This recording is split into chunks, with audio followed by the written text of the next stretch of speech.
Alors bonjour à tous, c'est Puich. On se retrouve à nouveau. Et oui, on continue avec la rétrospective Godzilla. Donc toujours ce fameux coffret, ce fameux coffret de anglais qui me permet d'avoir accès à tous les anciens films de l'ère Showa, donc la première ère de Godzilla, comme vous pouvez le voir là, en Blu-ray, en qualité Blu-ray. Donc c'est parfait. On va continuer, hein. Je sais que ça, vous en avez rien à foutre, mais je vous aurai à l'usure. Vous allez bien voir à la fin, vous allez vous dire, mais en fait, Godzilla, c'est quand même assez stylé, hein. J'aimerais bien voir les films. Alors, ça tombe bien que j'en parle, que je vous aurai à l'usure, puisque là, on va attaquer, aïe, aïe, aïe, aïe, aïe. Là, on va attaquer la déchéance de Godzilla. On va attaquer ses plus mauvais films. On se retrouve 1966, un nouveau Godzilla sort. Alors, le précédent film datait de 65. Il y avait déjà au niveau du budget, on se souvient, il y avait moins de budget, mais le film était toujours réalisé par Inoshiro Honda. Il restait sympathique. Il y avait encore du sérieux, même si Godzilla nous faisait sa petite danse, même s'il y avait des trucs qui commençaient à clocher. Et là, 1966, Ebirah, Terror from the Deep.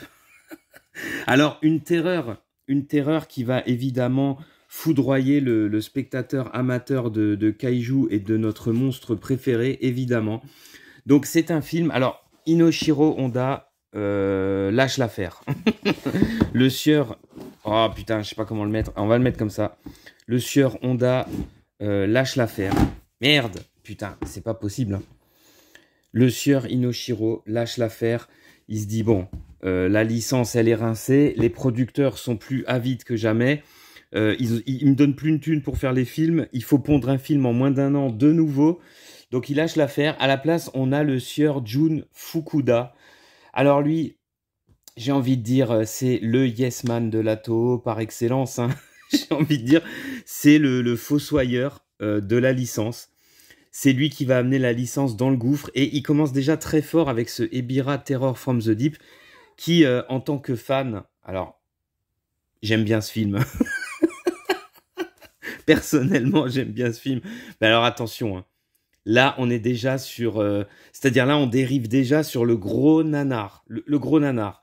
Donc, un film de 1966. Il dure 1h26. Donc, bon, la torture ne dure pas très longtemps. Et... de quoi ça parle cette bouse? Alors, en fait, on va suivre un groupe de personnages, comme ça. Le début du film est un peu what the fuck. En fait, en gros, ils recherchent quelqu'un qui a disparu.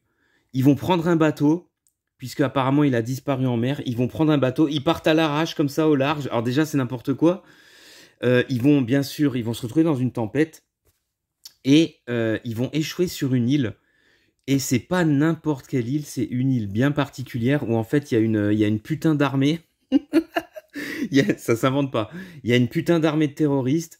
Il y a une putain de... En fait, il y a toute une peuplade de Zoulous comme ça, japonais, tu comprends pas, qui vénèrent Mothra aussi. Donc on pourrait croire que c'est l'île de l'Infant, là, l'île de Mothra, mais en fait pas vraiment. D'ailleurs, il y a plusieurs scènes, hein, avec le peuple qui prie Mothra d'intervenir. D'ailleurs, le spectateur fera de même. Mothra, mais fait quelque chose. Et on va attendre tout le film qu'elle intervient. C'est un scandale. Et donc, ils vont se retrouver. Voilà. Et alors, cette île, en plus, est protégée par Ebirah. Enfin, protégée. C'est-à-dire, il y a une espèce de gros homard géant, donc Ebirah, qui vit au large de cette île et qui attaque tous les bateaux qui passent. D'ailleurs, on verra plusieurs scènes où l'espèce de groupe militaire utilise toute une stratégie en balançant un espèce de produit dans la mer pour pas être attaqué par Ebirah. Donc mais putain, décidément, il veut pas tenir. Je crois que je l'avais mis comme ça, hein. On va quand même pas l'abîmer. Utilise tout un stratagème ridicule pour pas se faire attaquer par Ebirah. Donc, en gros, notre équipe va se retrouver sur cette île. Ils vont explorer, il va leur arriver tout un tas d'aventures. Ils vont combattre cette espèce de groupe armé un peu à la façon... ça fait très James Bond nanar, quoi. Ça fait très film d'aventure nanardesque des années fin des années 60, comme ça. C'est très typé, hein. Comme les films d'avant, je vous en ai déjà parlé. Là, c'est très typé années 60. Mais par contre, on n'est plus sur de la science-fiction comme les autres. ou du kaiju. Là, c'est du film d'aventure, action, espionnage, mixé avec du kaiju. Parce que, oui, il faut pas se leurrer. Du coup, on est sur un décor qui est plutôt un décor d'île, un décor tropical. Donc déjà, on sent, ces satanés producteurs se disent, ah bah du coup c'est bien, on va pas faire des gros immeubles, des grosses villes, tout péter. Donc ça c'est plus pratique. On a des arbres, des montagnes. Il y a pas grand chose. On a un gros homard géant. Voilà. L'ennemi principal c'est un gros homard géant. Et on a bah, Godzilla et Mothra. Alors Mothra, elle va rien branler quasiment de tout le film. Elle se battra même pas. On la verra juste à la fin, je vous le dis tout de suite. On la verra en action juste à la fin, donc alerte spoiler. Et puis on a Godzilla qui va ramener sa fraise sur l'île, mais alors il va vraiment pas faire grand chose. Il est en total service minimum. Il y aura quelques combats, il va se faire attaquer par des avions qui visent comme des bites, comme à l'accoutumée hein, dans dans la saga. Et puis, il va finir, bien évidemment, par combattre Ebira. Voilà, dans un combat qui reste très amusant, très nanardesque. Un combat au-dessus de l'eau, sous l'eau. D'ailleurs, un combat assez violent, il va lui claquer des coups de boule. Bon gros coup de boule de Godzilla. Il va lui arracher une pince. Enfin, des trucs assez violents. Bon, le combat en lui-même, il est très amusant. Parce que voilà, c'est gros what the fuck, c'est rigolo. Il y aura aussi toute la scène finale, parce que oui, l'île va exploser. Et t'auras Godzilla, comme ça, mais il faut voir pour le croire. Hein. De cet énorme navet, un énorme nanar, t'auras Godzilla comme ça, qui va sauter de l'île au dernier moment, à la manière des héros dans les films où on avait l'habitude, quand la base du méchant explose, tu sais, les mecs, ils sautent au dernier moment. Ouah bah là, c'est pareil. T'auras Godzilla, il va sauter comme ça au dernier moment avant que l'île ne pète. Enfin, c'est complètement naze. L'acting, bon, les méchants sont ultra caricaturales, ça fera bien rire les gosses. Sinon, ben, en fait, on retient rien de ce film. Alors parfois, il est globalement assez rythmé. On s'ennuiera peut-être un tout petit peu avec tous les retours sur... Mais moi, j'ai jamais compris s'ils sont sur une autre île, ceux qui primotera, ou s'ils sont sur cette île-là. Pour moi, ils sont sur une autre île. Après, je sais pas. Le film n'est pas très clair. De toute façon, c'est de la merde. Je crois que c'est clair. Il va pas marcher des masses apparemment au box-office. Bah, les gens se sentent floués, n'attendent absolument pas ça d'un Godzilla. Globalement, le film est un gros ratage. Le monstre en lui-même, on sent qu'il y a zéro inspiration, tu sais. On sent avec ce film et celui qui arrive là, le gros étron qui va arriver là. Ben, on sent qu'il y a zéro inspiration. On sent que Jun Fukuda, il est là, en fait, pour faire un film. Ça, je vous en avais déjà parlé avec les films précédents, mais clairement, dans ce film, au vu des situations, au vu de ce qui se passe, on sent clairement que le public visé est un public beaucoup plus enfantin, qui va pas s'arrêter sur des détails, auxquels on peut raconter une histoire rocambolesque, comme ça, sans qu'il y ait vraiment de soucis. Et Godzilla en lui-même, une fois encore, il a un costume de chiasse qui est grandement... il est attendri en quelque sorte. Alors, il est très moche. C'est ça qui est fou. Il est très moche. Mais on sent que d'un côté, il a un design plus enfantin. On sent une volonté de vendre des jouets, quoi, en gros. En gros, je crois que c'est ça. Et d'attirer les mômes dans la salle de cinéma. Bon, je sais pas si c'est un excellent calcul. En tout cas, il nous reste un film nanardesque, franchement, un gros étron. Je pense que beaucoup le détestent. Hein. Moi, j'avoue. Qu'est-ce que vous voulez que je vous dise? Moi, je l'aime bien. Un homard géant, que demande le peuple? Des baquettes de bateaux qui se font dévorer. Godzilla, voilà, qui pète le peu d'infrastructures qu'il y a sur l'île. Il y aura quelques destructions. Alors, ça tombe bien parce que c'est la base des méchants, en gros. Il pète quelques infrastructures. On a des petites scènes d'action avec les acteurs, avec la partie humaine du film, qui finalement, en fin de compte, hein, prend beaucoup de place dans le film. Puisque finalement, comme je vous ai dit, vu que les kaijus, ça coûte cher, ils sont relégués complètement au second plan. Bah, une grosse bouse sympathique à voir pour les bons gros coups de boule, pour la façon dont Godzilla va maltraiter Ebira.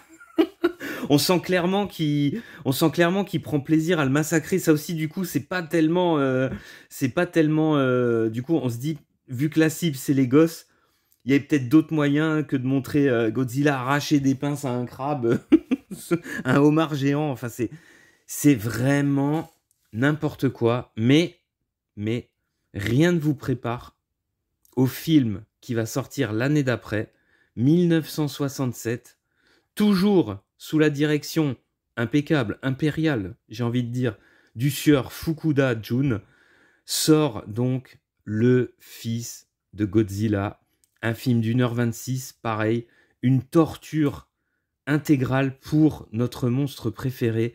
C'est le pire film de la licence, on peut le dire. Alors, il y aura d'autres grosses bouses qui vont arriver dans les années 70, mais ce film-là, c'est vraiment... La licence aurait pu s'arrêter net avec ce film, tellement il est mauvais, et mais pour plein de raisons, quoi. C'est-à-dire, il reprend un peu le concept de Ebirah, mais il le rend encore pire. Alors, on est de nouveau sur une aventure qui se déroule sur une île, super. Alors, cette fois, il n'y a pas d'armée nanarde de méchants qui veulent conquérir le monde, non. En fait, il y a des scientifiques qui travaillent en gros sur la météo. Voilà, ils font des expériences pour essayer de contrôler la météo, voilà, super. Et en fait, en faisant ces expériences, ils vont détraquer le climat et ils vont en fait modifier les créatures qui sont sur l'île. Donc, cette fois-ci, on a droit à des mantes religieuses géantes. Super, les Kamakuras. Et on aura le droit à la fin à une araignée géante, donc Kumonga. Une grosse araignée, quoi. Donc, voilà, on est sur un manque d'imagination quasi complet. Hein. Donc, des mantes religieuses, super. Une araignée géante, bien sûr. Et surtout, la découverte sur cette île d'un gros œuf au détour d'un éboulement, d'un gros œuf qui contient le fils de Godzilla. Bah écoutez, ça ne s'invente pas.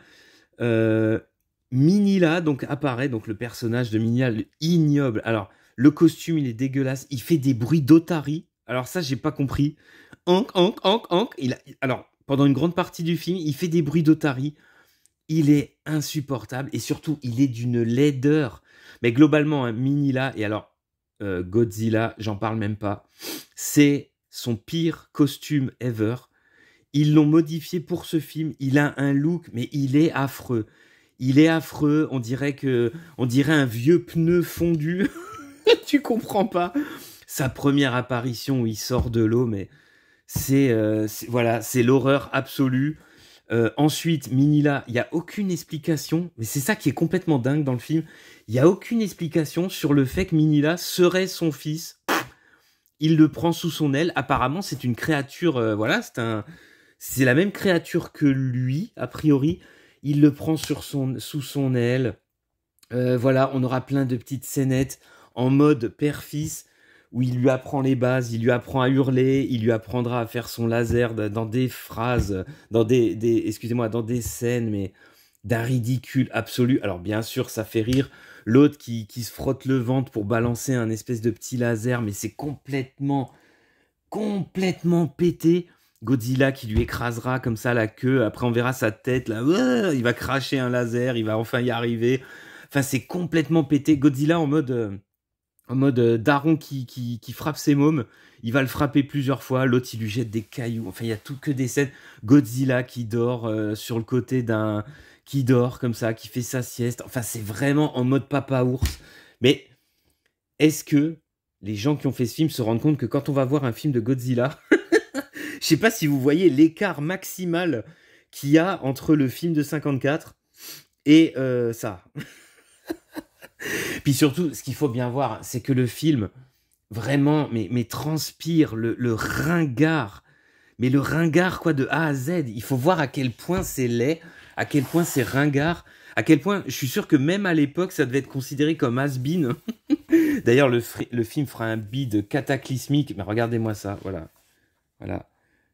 Voilà, Minilla et encore, ils ont eu la bonté sur l'artwork de pas nous dessiner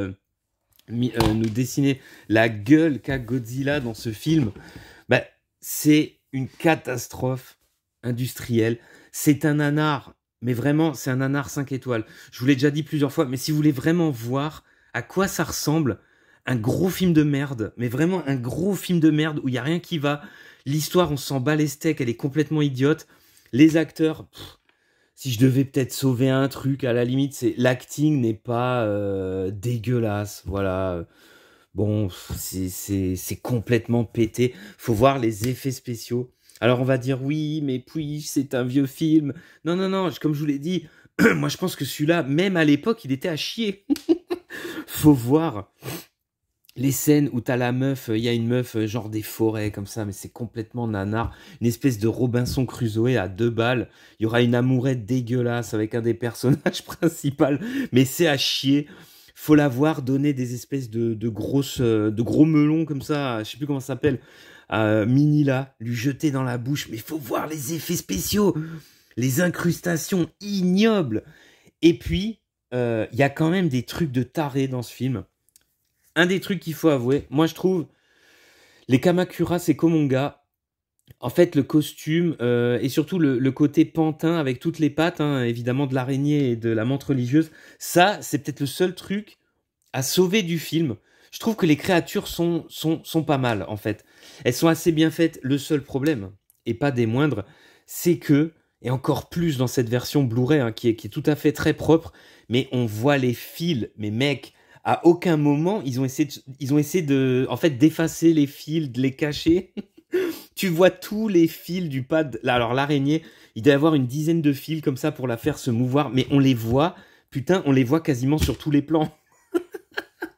Les menthes religieuses, c'est exactement pareil, bordel. Alors, par contre, il y aura quand même un certain plaisir lors des affrontements à voir Godzilla comme ça déboîter les menthes religieuses, à leur faire des gros coups de judo, des gros suplexes de dingue, à les faire cramer. Toujours, c'est assez rigolo, hein, toujours une espèce de grosse violence quand même qui se dégage de notre monstre préféré.